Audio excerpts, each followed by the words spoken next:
Hi friends, welcome to my channel. ఈరోజు video చాలా ఇంట్రెస్టింగ్గా ఉందండి. వీడియోని ఎక్కడ స్కిప్ చేయకుండా ఎండ్ వరకే చూసేయండి.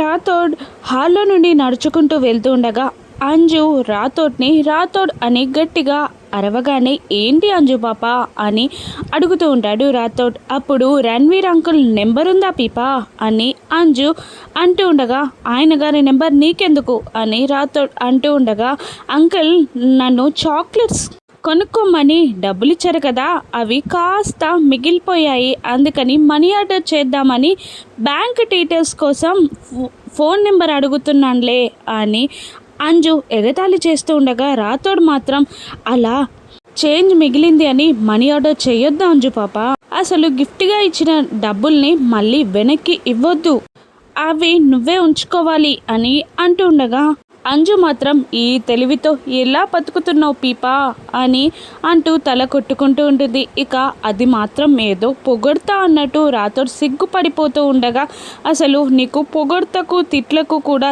తేడా తెలియకుంటూ పోయింది, కానీ నాకు ఆ నెంబర్ ఉందా ఇవ్వు అని అంజు విసుగ్గా అడుగుతుండగా అలాగే ఇదిగో కాల్ చేసి ఇస్తున్నాను అని అంటూ రాథోడ్ రణ్వీర్కి కాల్ చేసి అంజుకి ఇస్తాడు. ఇక అక్కడ రణ్వీర్ రాత్రి కాగానే మందు సెటప్ చేసుకొని తాగడానికి గ్లాస్లో మందు పోసుకొని రెడీగా ఉంటాడు. ఇక మొబైల్ రావడంతో కాల్ ఆన్సర్ చేస్తాడు రణ్వీర్. ఇక హలో అంకుల్ అని అంజు ప్రేమగా మాట్లాడగానే రణ్వీర్ సంతోషంతో తన చేతిలో ఉన్న మందు గ్లాస్ని పక్కన పెట్టేసి పైకి లేచి నిలబడి సంతోషంగా మాట్లాడుతూ ఉంటాడు. బాగున్నావా తల్లి అని రణ్వీర్ అడుగుతుండగా అంకుల్ తిన్నారా అని అంజు అడుగుతుంటుంది. ఇంకా లేదమ్మా అని రణ్వీర్ అంటూ ఉండగా నువ్వు తిన్నావా తల్లి అని రణ్వీర్ ప్రేమగా అడుగుతూ ఉంటాడు. మేం తిన్నాం అంకుల్, మీరు ఇంకా తినలేదా? ఇంకా లేట్ అయితే మీ హెల్త్ అప్సెట్ అవుతుంది కదా, తినాలి కదా అని అంజలి ప్రేమగా మాట్లాడుతుండగా రణ్వీర్ నువ్వు చెప్పావు కదమ్మా ఇక తినేస్తా అని అంటూ ఉంటాడు రణ్వీర్ చిన్న పిల్లల. ఇక మళ్ళీ అంజు రేపటి నుంచి ఎర్లీగా తినండి అంకుల్, ఎర్లీగా తిని ఎర్లీగా పడుకోవాలి, అప్పుడే హెల్త్ బాగుంటుంది అని అంజు చెప్తుండగా ఇక రణ్వీర్ నువ్వు చెప్పినట్టే ఖచ్చితంగా చేస్తానమ్మా అని రణ్వీర్ అంటూ ఉంటాడు. రణ్వీర్ మాటలకి సంతోషానికి పక్కనే ఉన్న లాయర్ ఆశ్చర్యపోతూ ఏంటి మందు తన చేతిలో ఉండగా ఫోన్ కాల్ని లిఫ్ట్ చేయడమా, అది కాకుండా తన చేతిలో ఉన్న మందు గ్లాస్ని పక్కన పెట్టడమా? రణ్వీర్ అంటే 5 ఏళ్ళగా నాకు తెలుసు, మందు గ్లాస్ పక్కకు పెట్టేవాడే కాదు. ఇప్పుడు ఈ పాపతో మాట్లాడుతుంటే చాలా సంతోషంగా కనబడుతున్నాడు రణ్వీర్ అని పక్కనున్న లాయర్ ఆశ్చర్యపోతూ ఉంటాడు. ఇంకా అంజు ఇలా అడుగుతూ ఉంటుంది రణ్వీర్ని, అంకుల్ రేపు మా ఇంట్లో వినాయక చవితిని సెలబ్రేట్ చేసుకుంటున్నాం అంకుల్, మీరు రండి అని అంటూ ఉండగా రణ్వీర్ అయ్యో మీకెందుకమ్మా ఇబ్బంది, మళ్ళీ ఒకసారి వస్తానులే అని రణ్వీర్ అంటూ ఉండగా అంకుల్ మీరు వస్తారా రావట్లేదా అని నేను పర్మిషన్ అడగలేదు, రావాలి అని ఆర్డర్ వేశాను అంతే అని అంజు అనగానే ఖచ్చితంగా వస్తానమ్మా, నువ్వు చెప్పాక రాకుండా ఉంటానా అని రణ్వీర్ ప్రేమగా మాట్లాడుతూ ఉంటాడు అంజలితో. ఇక అలా వాళ్ళిద్దరూ కాసేపు ముచ్చట్లు పెట్టుకుంటూ ఉంటారు. రణ్వీర్ అయితే అంజుతో మాట్లాడుతుండగా చాలా సంతోషంగా ఫీల్ అవుతూ ఉంటాడు. ఇక అంకుల్ ఇప్పటికే లేట్ అయింది, తిని పడుకోండి, రేపు ఎర్లీగా వచ్చేయండి అని అంటుండగా సరేనమ్మా అని అంటూ కాల్ కట్ చేస్తాడు రణ్వీర్. ఇక కంగారుగా లాయర్ ఈ సెటప్ అంతా పక్కన తీసేయి, నేను వెళ్ళి భోజనం చేసి పడుకోవాలి అని రణ్వీర్ అంటూ ఉండగా రణ్వీర్ మాటలకి ఆ లాయర్ షాక్ అవుతూ ఏంటి రణ్వీర్ మొదలు పెట్టకముందే మందుని తాగను అంటున్నావా, రోజు మందు స్టార్ట్ చేస్తే బాటిల్ అయిపోయేదాకా తాగకుండా ఉండేవాడివి కాదు, అలాగే అక్కడే సోఫాలో నిద్రపోయేవాడివి, ఇదేంటి రణ్వీర్ అని షాక్ అవుతూ ఉండగా రోజు నా బిడ్డని కోల్పోయాననే బాధ మర్చిపోవడానికి ఈ నిషాని నాకు తలకెక్కించుకునేవాడిని, కానీ ఆ పాపతో అంజలితో మాట్లాడాక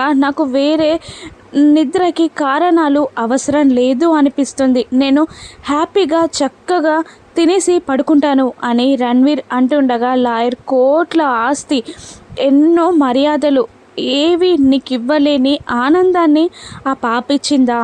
ఆ కాళీమాత ఏదో మీ ఇద్దరి సంబంధాన్ని గుర్తించి ఏదో జన్మలో మీ ఇద్దరికి సంబంధం ఉంది కాబట్టే ఇలా నీకు ఆ పాపని దగ్గర చేస్తుందనుకుంటా రణ్వీర్ అని అంటూ ఉండగా ఇక రణ్వీర్కి తన బిడ్డ దుర్గా గుర్తొస్తూ ఉంటుంది. ఇక అంజలి చెప్పినట్టే చేస్తాడు రణ్వీర్. ఇక అరవింద్ వాళ్ళ అనుచరులతో కలిసి వచ్చి అమర్ ఇంటి దగ్గర ముందు ఆగి ఇక దూరం నుండే అమర్ని ఇంటిని గమనిస్తుంటాడు. అప్పుడే అమర్ బయటికి వచ్చి అక్కడున్న సెక్యూరిటీతో ఏదో మాట్లాడి అటు ఇటు గమనించి అదంతా చూస్తూ ఉంటాడు అమర్. ఇక దూరం నుండి అమర్ని అరవింద్ గమనించి సెక్యూరిటీ పెంచావా? రేపు నా నుండి నిన్ను ఎవరు కాపాడలేరు అమర్ అని అంటూ ఉంటాడు అరవింద్. ఇక ఏంటన్నా సెక్యూరిటీ చూసావు కదా ఎలా ఉందో, ఇప్పుడు ఆ సార్ని మనం టచ్ చేయలేం అని అతను పక్కనున్నవాడు అంటూ ఉండగా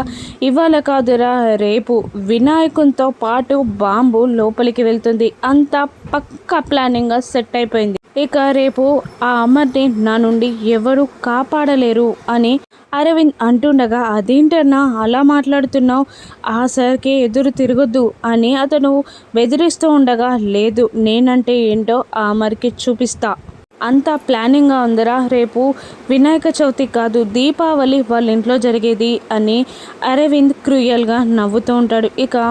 ఇక తెల్లవారగానే పండగ రోజున బాగి తెల్లవారుజామునే చక్కగా లేచి తలంటూ స్నానం చేసి ఇంటి ముందు ముగ్గులు పెడుతూ ఉంటుంది అందంగా. ఇక పిల్లలందరూ కూడా పండగ కోసం రెడీ అయి డల్గా కూర్చుంటారు. అప్పుడు అమ్ము ఆ ముగ్గురు పిల్లల్ని ఇలా అడుగుతూ ఉంటుంది, ఏంటి ఏమైంది అంత డల్గా ఉన్నారేంటి అని అడుగుతుండగా ఏం లేదు అమ్మ ఉంటే దేవునికి ఇష్టమైనవి మనందరికీ ఇష్టమైనవి ఎంత చక్కగా చేసేదో కదా, పండగని ఎంత బాగా చేసేదో కదా, పూజ ఎంత బాగా చేసేదో కదా అని అంటూ పిల్లలు నలుగురు ఆరుని తలుచుకొని బాధపడుతూ ఉండగా ఇక బాగి ఆ గుమ్మం దగ్గరికి వచ్చి నిలబడి ఈసారి కూడా పండగ అలాగే జరుగుతుంది అని అంటూ ఆ బెడ్ దగ్గరికి వచ్చి పిల్లలి నలుగురి దగ్గర మోకాళ్ళ మీద కూర్చొని చెప్పండి మీకు ఏమి ఇష్టమో ఈసారి మీకు ఇష్టమైనవి దేవునికి ఇష్టమైనవి అన్నీ కలిపి నేనే చేస్తాను, మనందరం కలిపి పూజ చేస్తాం, ఎవరెవరికి ఏమేంటి ఇష్టమో చెప్పండి అని బాగి అడుగుతుండగా ఒకరు పాయసం ఉండ్రాళ్ళు అంటుంటే మరొకరు పులిహోర దద్దోజనం అని అంటూ మరో ఇద్దరు పిల్లలు చెప్పగానే చివరికి బాగి నాకు రెస్టారెంట్ స్టైల్లో బిర్యానీ కావాలి అని అనేస్తుంది. దాంతో అందరూ షాక్ అయి అంజుని కోపంగా చూస్తుండగా ఇక తను సైలెంట్ అయిపోతుంది. అప్పుడు బాగి పండగ రోజు నాన్ వెజ్ ఏంటమ్మా, కానీ నీకు ఇష్టమైనట్టు బిర్యానీ చేస్తాను కానీ వెజ్ బిర్యానీ అని అనగానే పిల్లలందరూ సంతోషంగా బాగి చుట్టూ చేరిపోయి థ్యాంక్ యూ అని అంటూ ఉంటారు. ఇక పిల్లలకి మిస్సమ్మని చూస్తుంటే ఆరుయే కనబడుతూ ఉంటుంది. ఇక అమ్ము అయితే మిస్సమ్మ బుగ్గపై ముద్దు కూడా పెట్టేస్తుంది. Thank you Missamma thank you అని పొగిడేస్తూ ఉంటుంది. ఇక పెద్దవాళ్ళు కూడా చక్కగా ట్రెడిషనల్ డ్రెస్సెస్లో రెడీ అవుతారు. మీరు ఈ పంచకట్టులో బాగున్నారండి అని నిర్మలమ్మ గారు అంటూ ఉండగా ఇక తన ఫ్లాష్ బ్యాక్ని చెప్పబోతూ మా రాజసమే వేరోయ్, మా తాతగారు ముత్తాతగారు అని ఏదో చెప్పబోతుండగా అబ్బా కదిలిస్తే చాలు మీ వాళ్ళ గురించి చెప్పేస్తూ ఉంటారు అని కసురుతూ ఉంటుంది నిర్మలమ్మ గారు. ఇక మా వాళ్ళంటే నీకు కుల్లోయ్ అని సదాశివం గారు కూడా అంటూ ఉంటారు. ఇక బాగి కూడా చక్కగా రెడీ అయి బ్లూ కలర్ శారీ కట్టుకొని చాలా బాగా రెడీ అవుతూ ఉంటుంది. ఇక తన మెల్లో ఒక హారం వేసుకొని దాన్ని కరెక్ట్గా ఫిక్స్ చేసుకోవడానికి అవస్థ పడుతూ ఉంటుంది. ఇక అక్కడే అమర్ కూడా రెడీ అవుతూ ఉంటాడు. అమర్ కూడా పంచ కట్టుకొని వైట్ కలర్ షర్ట్ వేసుకొని ట్రెడిషనల్ బట్టల్లో రెడీ అవుతూ ఉంటాడు. ఇక బాగి తనకు అమర్ హెల్ప్ చేయట్లేదని కోపంగా అమర్ వైపు చూస్తూ ఉండగా ఇక అమర్ మిర్రర్లో నుండి బాగీని గమనిస్తూ ఉంటాడు. ఇక మళ్ళీ అవస్థ పడుతూ తనే నెక్లెస్ని పెట్టుకోవడానికి ట్రై చేస్తుండగా అమర్ బాగి దగ్గరికి వస్తాడు. బాగి అమర్ని చూస్తూ మనసులో ఇలా అనుకుంటూ ఉంటుంది, అలా గుడ్లకు కళ్ళు వేసుకొని చూడకపోతే నాకు కాస్త హెల్ప్ చేయొచ్చు కదా అని బాగి తనలో తాను అనుకుంటూ ఉండగా ఇక అమర్ దగ్గరికి వచ్చి ఇలా అంటూ ఉంటాడు, నువ్వు కూడా అలా చూడకపోతే అడగొచ్చు కదా అని అనేస్తాడు. ఇక నా మనసులో మాట మీకెలా తెలిసింది, టెలిపతి కదా అని బాగి సరదాగా అమర్తో మాట్లాడుతూ ఉండగా అటు తిరుగు అని అమర్ మాత్రం కోపంగా అంటుంటాడు. ఇక బాగి వెనక్కి తిరుగుతుంది, కానీ అమర్ చెయ్యి వేయలేక చాలా కంగారు పడుతుండగా బాగియే తన జుట్టుని పక్కకు అనుకుంటుంది. ఇక మెల్లిగా ఆ నెక్లెస్ని సెట్ చేస్తూ ఉంటాడు అమర్. ఇక అమ్మా అని అరుస్తుంది బాగి ఆ నెక్లెస్ కుచ్చుకోవడంతో. ఇక ఓకే ఓకే మెల్లిగా అని అంటూ అమర్ మెల్లిగా సెట్ చేస్తుండగా మళ్ళీ బాగి అమ్మా అని అరుస్తూ ఉండగా ఇక అమర్ కాస్త ముందుకు వంగి తన పండ్లతో నెక్లెస్ కొండిని సెట్ చేస్తూ ఉంటాడు. ఇక అలా అమర్ తన దగ్గరికి వచ్చేసరికి బాగి సిగ్గుపడుతూ ఉంటుంది. ఇక అమర్ ఆ నెక్లెస్ని సెట్ చేసేసి ఆ బాగి అవస్థని తెలుసుకొని అక్కడి నుండి బయటికి వెళ్ళిపోతూ ఉంటాడు. ఇక బాగి మళ్ళీ వెనక్కి తిరిగి అమర్ని చూసేసరికి అమర్ మళ్ళీ వచ్చి బాగిని చూస్తాడు. ఇక బాగి కళ్ళతోటే బాగున్నానా అని ఉండగా బాగున్నావు అని అమర్ అలాగే బాగిని చూస్తూ ఉండగా చూపు తిప్పుకోలేనంత బాగున్నానా అని బాగి అడుగుతూ ఉంటుంది. టైం అవుతుంది తొందరగా రా అని అమర్ అంటుండగా ఇక బాగి కోపంతో అటు తిరిగి తన పనిని తాను చేసుకుంటూ ఉంటుంది. పిల్లలందరూ కింద హడావుడి చేస్తుండగా ఆ అరు వచ్చి పిల్లలందరినీ చూసి హ్యాపీగా ఫీల్ అవుతూ మిస్ అమ్మ రావడంతో వెళ్ళి పక్కన దాక్కుంటుంది. ఇక అమర్ బాగి సదాశివం గారు అందరూ నిర్మలమ్మ గారు హాల్లోకి చేరిపోతారు. ఇక అమర్ నిర్మలమ్మ గారిని అన్ని ఏర్పాట్లు అయ్యాయి అమ్మా అని అడుగుతుండగా నాన్న ఒక విగ్రహం రావడం తప్ప అని అంటూ ఉండగా నేను వెళ్ళి విగ్రహం తీసుకొస్తానమ్మా అని అంటూ ఉంటాడు అమర్. ఇక నేను వస్తాను డాడీ అని అంజు అంటుండగా వద్దులే అమ్మా అని అంటుంటాడు అమర్. ఇక నిర్మలమ్మ గారు ఇప్పుడు రాహుకాలం నాన్న, అది అయిపోయాక వెళ్ళు అని అంటుండగా అలాగేనమ్మా అని అంటాడు అమర్. అమర్ ఫోన్ కాల్ రావడంతో పక్కకి వెళ్ళిపోతాడు. ఇక నిర్మలమ్మ గారు బాగి ప్రసాదాలు చేయడానికి అక్కడ నుండి వెళ్ళిపోతారు. ఇక ఫోన్ కాల్ లిఫ్ట్ చేసి మాట్లాడాక రాథోడ్ పక్కకి వచ్చి సార్ మీరు ఈ టైంలో జనాల్లోకి వెళ్ళడం కరెక్ట్ కాదు, నేను వెళ్ళి విగ్రహాన్ని తీసుకొస్తాను అని అంటుండగా అమర్ కూడా అంతే ఎమోషనల్గా ఇలా అంటుంటాడు. లేదు రాథోడ్, ఇప్పటికే నువ్వు నా ఫ్యామిలీ కోసం నా కోసం చాలా కానీ ఇప్పుడు నిన్ను ప్రాణాలని రిస్క్లో పెట్టలేను నేను అని అంటూ ఉండగా ఇక రాథోడ్ కూడా కాస్త ఫీల్ అయ్యి ఇది నా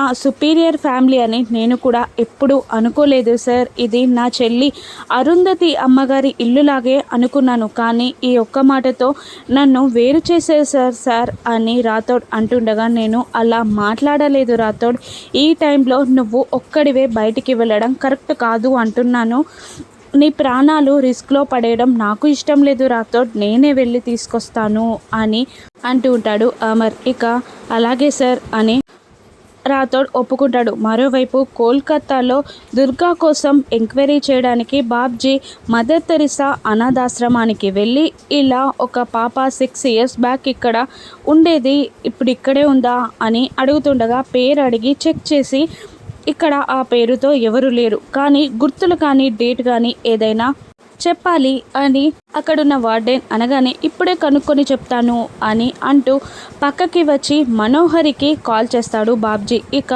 మనోహరి నిజంగా పాప దొరికిందా, అక్కడే ఉంటే ఫోటో తీసి నాకు సెండ్ చేయి, రణ్వీర్తో ఆట మొదలు పెట్టాలి అని అంటుండగా బాబ్జీ ఏదో చెప్పబోతూ ఉంటాడు. ఇక మను చెప్పిన గుర్తుల ప్రకారం దుర్గా అమర్ దగ్గరే ఉందని ఆ వార్డెన్ చెప్తుందా, మనోహరి తన కూతురే అంజు అని తెలుసుకుంటుందా, ఇక అరవింద్ బాంబు దాడి నుండి అమర్ తన కుటుంబాన్ని ఏ విధంగా కాపాడుకుంటాడు, రణ్వీర్ అమర్కి హెల్ప్ చేస్తాడా, రాను ఎపిసోడ్స్లో చూద్దాం. Thank you for watching.